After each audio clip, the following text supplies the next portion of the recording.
Teoria do cérebro trino. É sobre isso que vamos compartilhar agora. A teoria do cérebro trino, ela foi elaborada em 1970 pelo neurocientista Paul MacLean, apresentada em 1990 através do seu livro, e ele discute o fato de que nós humanos temos o cérebro dividido em 3 unidades funcionais diferentes. Cada uma dessas unidades representa um extrato evolutivo do sistema nervoso dos vertebrados. Segundo a teoria de MacLean, o cérebro humano ele é composto pelo cérebro reptiliano, cérebro dos mamíferos inferiores, que é o cérebro límbico, que é o emocional, que nós já falamos sobre ele, e o cérebro racional, que é o cérebro neocórtex. Profissionais de marketing estudam muito bem esses 3 sistemas para acertarem na sua comunicação, entendendo como funcionam o sistema reptiliano, límbico, neocórtex.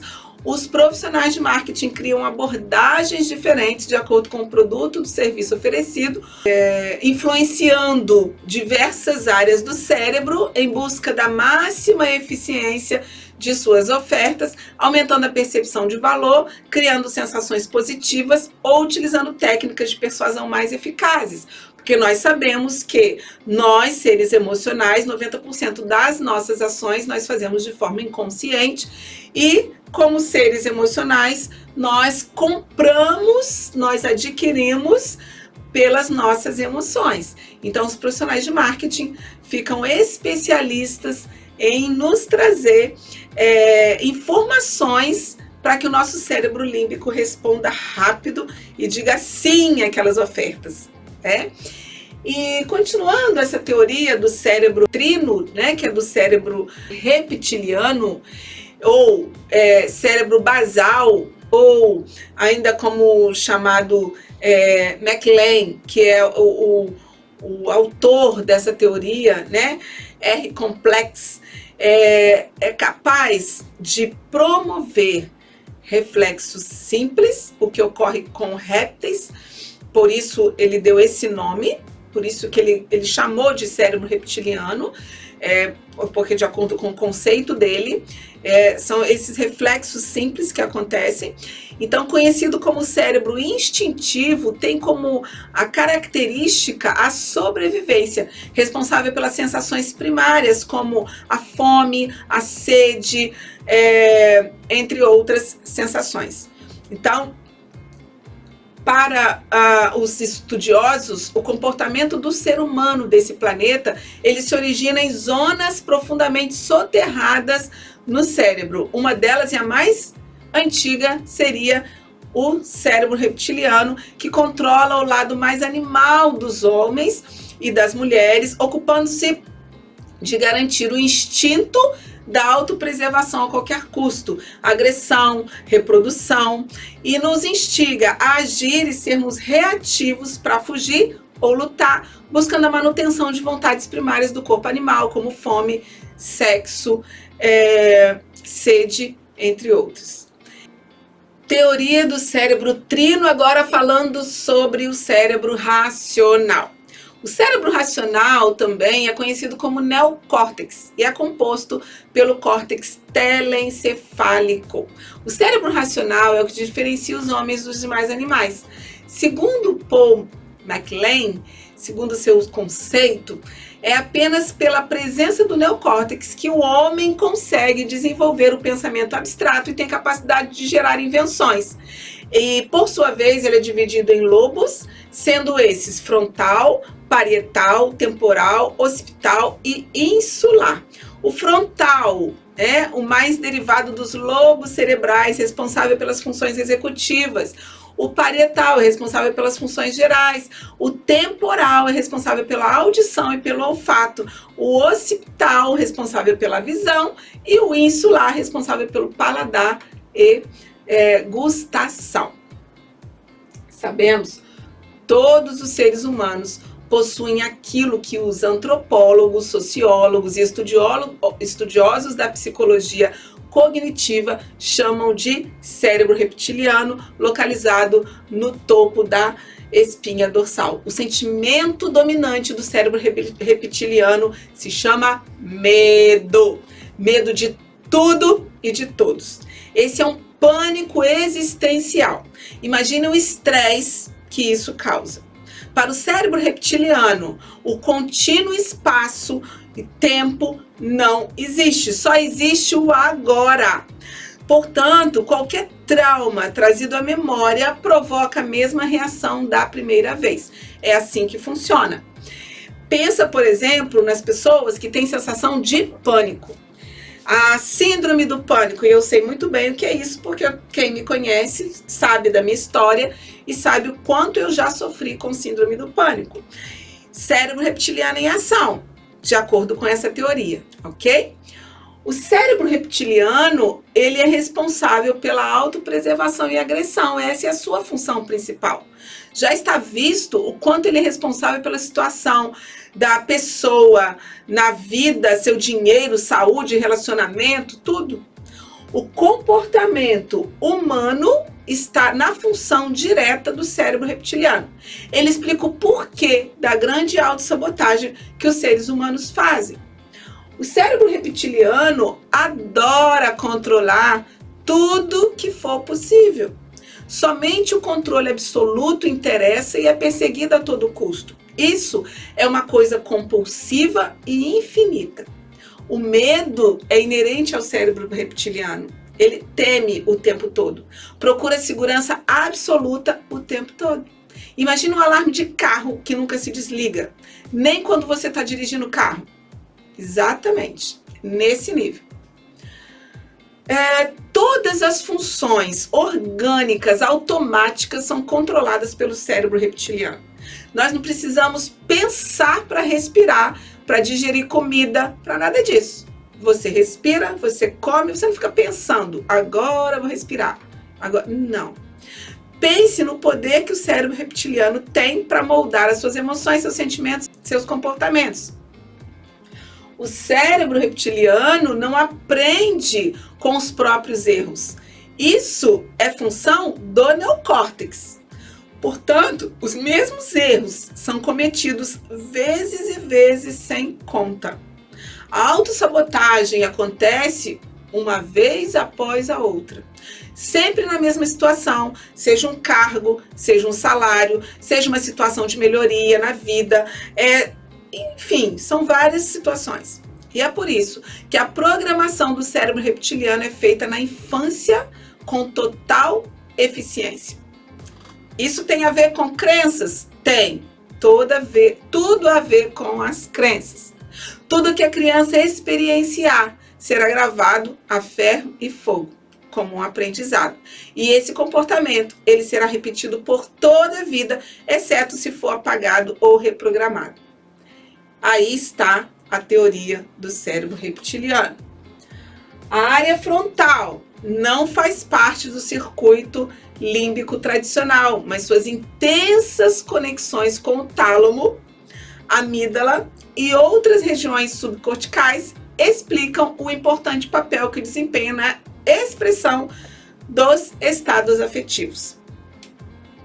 Falando da área frontal, quando o córtex pré-frontal ele é lesado, o indivíduo perde o senso de suas responsabilidades sociais, bem como a capacidade de concentração e abstração.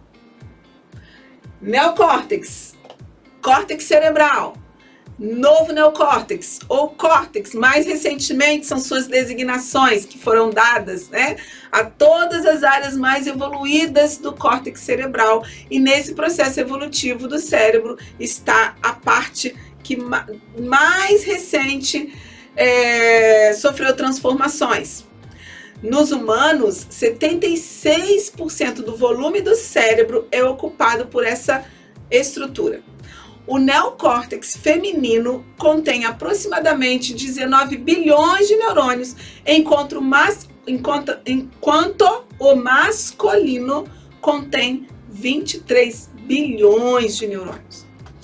O córtex pré-frontal, que é uma das áreas mais interessantes do nosso cérebro, é a região cerebral associada ao planejamento dos comportamentos cognitivamente complexos e as expressões da personalidade.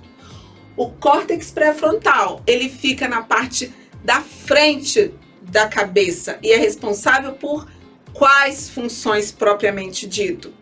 Atenção, julgamento, perseverança, organização, empatia, automonitoração, redução de problemas, pensamento crítico, controle de impulsos, entre várias outras funções. O que acontece quando aparecem desregulações nessa região do nosso cérebro? Desregulações afetam as suas capacidades cognitivas, emocionais, sociais, apresentando sintomas graves. Problemas em manter sua atenção, distração fácil, falta de perseverança, a pessoa começa e para, não tem acabativa, problemas de controlar seus impulsos, hiperatividade, tudo isso são problemas ocasionados por essa região do cérebro. O que acontece muito regularmente também são atrasos constantes, dificuldades em administrar o tempo, em gerir o tempo, desordem, desorganização, procrastinação, dificuldades emocionais, mal entendido, sabe aquela pessoa que briga o tempo inteiro ou contende, né? Tem aquela coisa de ficar arrumando contenda com as pessoas, baixa capacidade de julgamento, dificuldade em aprender com a experiência, problemas na memória a curto prazo, ansiedade social e de desempenho. Olha, se observar alguma ou várias dessas queixas, desses sintomas, ou as reconhece em pessoas importantes próximas a você, é muito importante procurar uma ajuda. Pode realmente existir uma desregulação cerebral aí. Mas a boa notícia é que é possível e fácil detectá-la e existe tratamento específico e eficaz. É preciso procurar os profissionais capacitados. Procure um médico, procure um psiquiatra também, que pode ajudar a detectar esses problemas. Existem mães e pais que lamentam a dificuldade que o seu filho adolescente apresenta quando se trata de entender algumas coisas, para controlar sua impulsividade, não raciocinando o suficiente antes de um determinado comportamento. Porém, na realidade, o desenvolvimento do córtex pré-frontal não está completo ainda até os 20, 25 anos de idade. E esses pais precisam de orientação, porque na adolescência esse órgão ainda não está completo. Apesar da aparência quase adulta de um adolescente, é importante lembrar que o seu cérebro ainda não está maduro.